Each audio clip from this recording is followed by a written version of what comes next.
جب مرض کیور ہو جائے دوا کو فوراً بند کر دینا چاہیے۔ ہومیوپیتھک کا اصول بھی یہی ہے،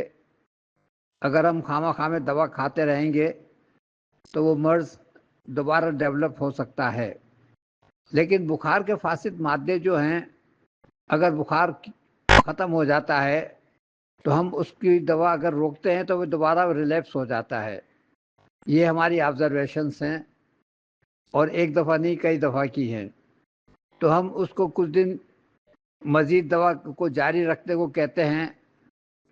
اور یہ بھی کہتے ہیں کہ تھرمامیٹر سے مانیٹر کرتے رہیں کہ جب تھرمامیٹر ایک جیسا رہے، کسی وقت بھی ہم چیک کریں وہ 98.6 سے زیادہ نہ جائے تو اس کا مطلب مریض اندر سے کیور ہو چکا ہے، مرض ختم ہو چکا ہے،